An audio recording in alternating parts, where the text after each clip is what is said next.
Hello everyone, and welcome to the Trending in My Life podcast, episode 33. This week, of course, is going to be all about Valentine's Day, because this comes out Monday, and Valentine's Day is on Friday. And good fortune has smiled on Valentine's Day this year, because it'll fall on a Friday, which means you can celebrate, get tipsy on wine with your fancy meal, and not have to get up early for work the next day. I'm on squirrel watch at the moment, sat in the kitchen, so if this sounds a little bit echoey, or you hear the humming of the fridge, or the whooshing of the heating system, then you'll know why. So, Valentine's Day, what will you be doing?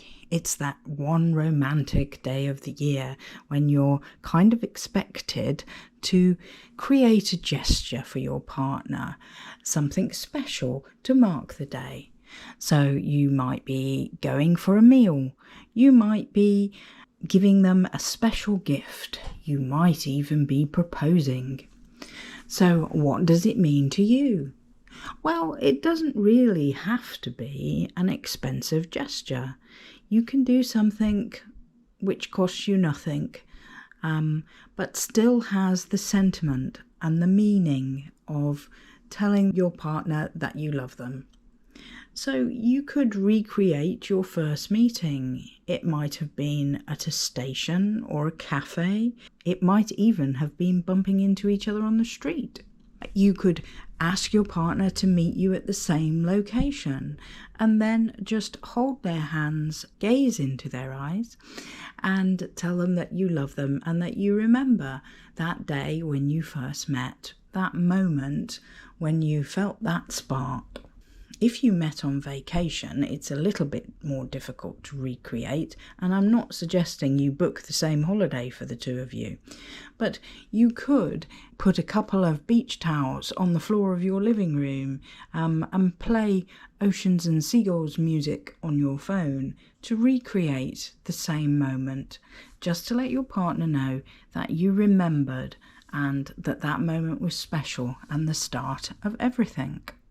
The stores at the moment are full of Valentine's merchandise. The windows displays that you walk past all have hearts and everything is red everywhere to mark the occasion.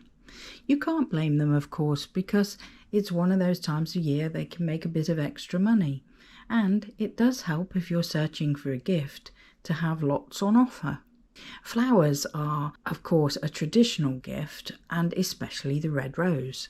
But if your partner's favourite flower isn't a rose, and you know your partner's favourite flower, it would have more meaning if you bought them a bunch of their favourite flower, because only you know that, and anyone could have bought them red roses, but not everyone would know they like daisies or carnations. And that's another thing. If you're married, you could buy them a bunch of flowers that incorporated the flowers that were in the wedding bouquet or the flower that was in your buttonhole at the altar. It's all about memories and meaning and showing that you remember the special things that are just between the two of you. In different parts of the world, it's not cold.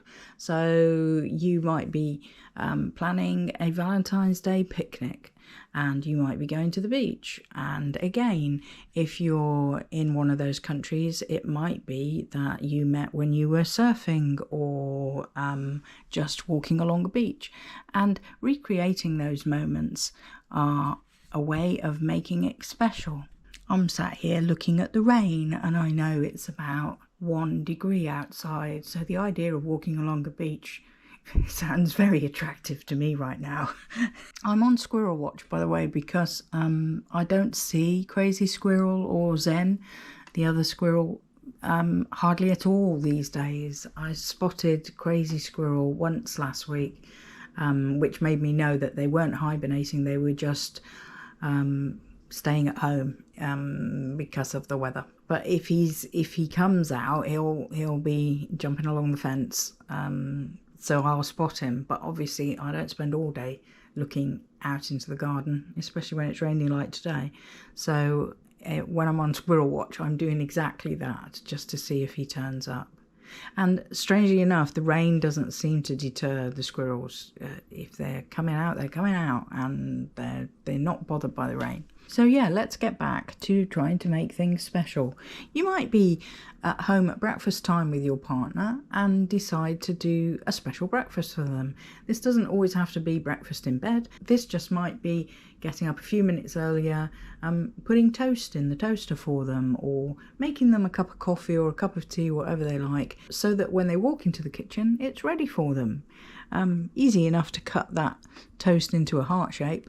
It may be sentimental, but it's also romantic, and partners always appreciate that. And what better way to start the day than a romantic breakfast together? You may be lucky enough to have booked into a restaurant, but of course restaurants are incredibly busy on the 14th of February everywhere in the world, because they'll put on a special Valentine's menu. They'll put candles on the table and make the atmosphere very romantic. They'll dim the lights and just make it so that when you sit at your table, even though there's tables all around you, that you feel like it's just the two of you in the room. That's how they create the atmosphere. Your waiting staff will come and go quietly, not wanting to interrupt those romantic times for you. I'm sipping on peppermint tea. Haven't had that for ages. It's really nice. That has nothing to do with Valentine's Day. So yeah, the other thing, as I'm looking out on the rain, is if you've planned something that involves the outdoors, the weather might not cooperate. What I would say is, if your partner loves you as much as you love them, even if things go slightly wrong on whatever surprise you've planned, then they will still appreciate the gesture. They will still love you for what you did for them, making the effort. So, if you'd planned a rooftop meeting and got the key to the roof from your building manager, and then on the evening of Valentine's Day it's blowing a gale and much as you try and take your partner up there, you can barely get the door open. So these things happen, and the way to think about that is you laugh about it together, and even though it went wrong, it's still a Valentine's memory, and it's still one that you can share together. If you met your partner at an event, it's difficult to revisit that except by talking about it, and that's something you could do. You could have drinks and nibbles in your living room and start talking about what it was like, the things that you both remember, and thinking about how you felt and what you were watching or taking part in. The shared memories, you each chip in with your part of the memory and revisit it in that way. These days we've quite often videoed places that we went and things that we did, so you might be able to look back over those as well if they were things that you shared with your partner.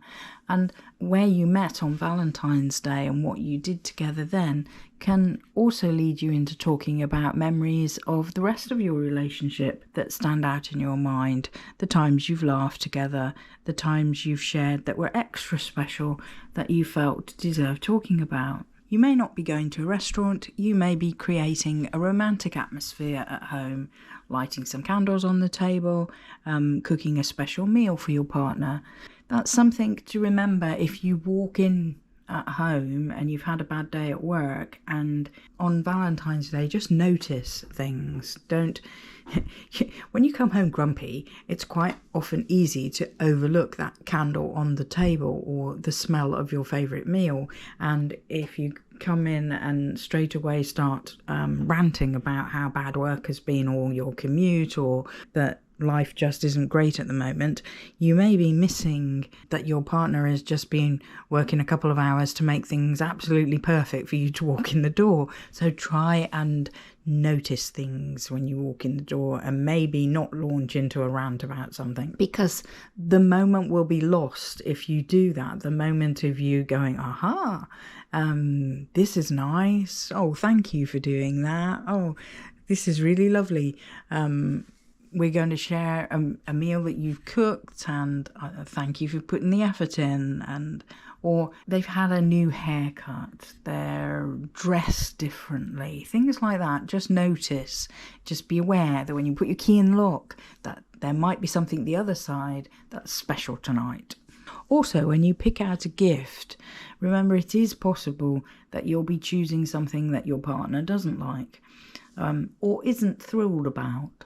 Be thoughtful about that possibility. Don't let your feelings get hurt about that.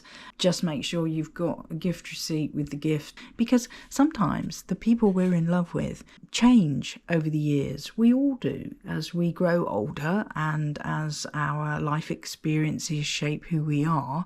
Sometimes what we would have loved as a gift 5 years ago isn't the same as we would love as a gift now. I mean, in the circumstances that you are just about scraping by and don't have money for luxuries, if you went out and bought a heart-shaped something, say a heart-shaped necklace, but you only paid about £5 for it, it wasn't real gold or real silver, it was just pretty, and you present that to your partner as a gesture. If you only paid £5 for it, they're less likely to get very mad with you for having spent £300 on it, because you don't have the money to do that. So that it's a gesture, but not being unaware of the rest of your life, because tomorrow you still have to pay those bills and you still are in that situation where you don't have a lot to spend. So you have to be mindful of that as well. If your partner is cross with you for how much you've spent, it's fine if you've got the money to spend, if it's not going to make a huge difference, if it's not going to mean, you can't pay the electric this month because you bought that necklace. Well, that's just crazy stuff, and they're going to end up returning it anyway. So be mindful of that. And if they raise the fact that it didn't cost a lot of money, explain that you would buy them the world if you could, but you were remembering the fact that there is tomorrow to live through. And sometimes the gift of an experience, if you have the money to spend, can be more meaningful to your partner than an actual physical item. In London, there's a lot of these things where you go to a place and you experience something, everything from being on a starship to dancing to show tunes, or going on a spooky tunnels tour, different experiences. The point is, you can arrange to go to an event, and not necessarily on Valentine's Day, because you could present them with the ticket to something on a different day. So yeah, there are all different types of things. I mean, be absolutely sure it's something they would enjoy. Jumping out of an aeroplane is definitely okay if they've done it before, or if they've said they've always wanted to do it and we're absolutely sure about that, serious about it, not just saying it, then it's fine to do that. Again, refundable is a good idea, just in case. But then you get them to present them with it as a gift. It's always better if you do it in a fancy envelope, or put it in a box that fits the envelope, just so that you feel you're giving a gift, even though it's not for the same day. Then, of course, when you go to that event or experience, it's something that, again, they will feel thankful for that you gave them it. And it might even be like a day's workshop, or it could be a wine tasting. If you're, and I'm thinking this time of year, lots of people are into getting fit, and you might be wanting to take your partner hiking up a trail, and then you reach the top, you bring two special glasses out of your backpack and a bottle of something to share and to toast to each other for making it up the trail. This is always has to be tempered with the fact that your partner is keen to walk up trails, because if they moan all the way to the top, it doesn't matter what you pull out your backpack, it's not going to be offset what they felt all the way there. Unless, of course, it was a proposal. That's another thing. a lot of people will propose on Valentine's Day, and because of that, I think a lot of partners to those people, if you say I've got something I want to tell you, then they'll automatically jump to that conclusion. So if you're not proposing, be careful that how you word something so that they don't misunderstand your intention, because no matter what it is, if they thought it was a proposal, they're going to feel let down if it's not. And of course, Valentine's Day is one day of the year to celebrate being in love, but if you're in a committed relationship, you can be celebrating your love all year round, and you can just randomly pick a day to do a romantic gesture for your partner. I hope you enjoy your Valentine's Day no matter what you do, and you spend it with someone special, showing them how much you care.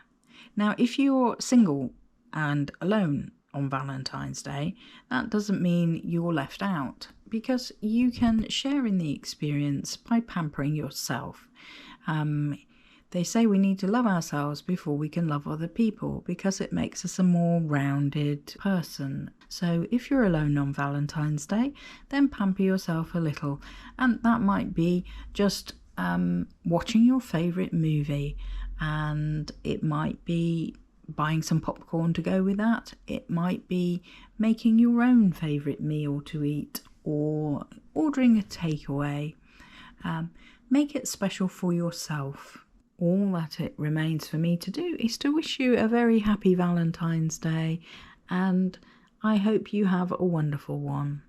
I hope you enjoyed this podcast. Please like, comment, subscribe, share with a friend, and come back next time. Bye for now.